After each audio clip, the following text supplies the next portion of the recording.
तुमच्या दिवसाची सुरुवात बेकरी प्रोडक्ट्सनी तर होत नाही ना। बिस्किट, कुकीज, ब्रेड, बटर, खारी याच्यापासून जर तुम्ही दिवसाची सुरुवात करत असाल तर जरा थांबा। जिस राह पे तुम चल रहे हो बेटा, एक दिन बुरी तरह फंसोगे। कारण याच्यामध्ये आहे सायलेंट किलर, ज्याचं नाव आहे ट्रान्स फॅट। ट्रान्स फॅट हे पार्शली हायड्रोजनेटेड ऑइल पासून बनवलेल्या पदार्थांमध्ये असतं, जसं की bakery products, cake, pastries, frozen food, packing food, समोसे, तळलेल्या सगळ्या गोष्टी याच्यामध्ये हे ट्रान्स फॅट आढळते। ट्रान्स फॅट हे खूप गंभीर असे शरीरावर घातक परिणाम करते। हळूहळू पण खोलवर दिसून येणारे हे परिणाम असतात।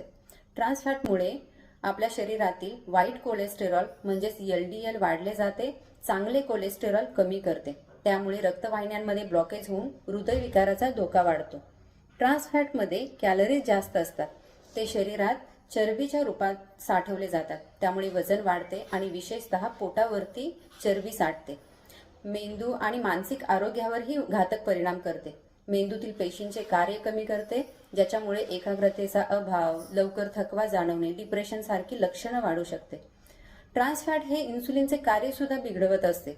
शरीरातील रक्तातील साखर नियंत्रणात राहत नाही आणि त्यामुळेच टाईप 2 डायबिटीज होण्याचा धोका जास्त वाढतो।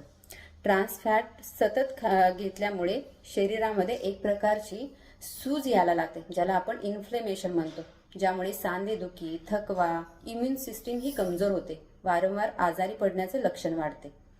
तसेच शरीरामध्ये ट्रान्स फॅटमुळे ऑक्सिडेटिव्ह स्ट्रेस ही वाढतो, ज्यामुळे त्वचा कोरडी, डाग पडलेली किंवा लवकर वृद्धत्व सुद्धा येऊ शकतं।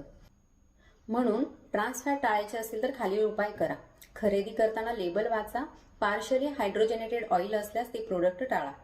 प्रोसेस्ड आणि पॅकिंग फूड कमी खा।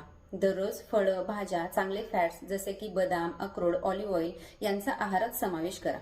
जास्त वेळा तळलेले पदार्थ टाळा। ताजा आणि घरचं अन्न खा। ट्रान्स फॅट हळूहळू शरीराचं नुकसान करतं, ते खाल्ल्यावर लगेच फरक दिसत नाही, पण दीर्घकाळ त्याचा परिणाम गंभीर असतो। म्हणून आरोग्यासाठी शहाणपणाचा निर्णय घ्या, ट्रान्स फॅटला नो म्हणा। थँक्यू।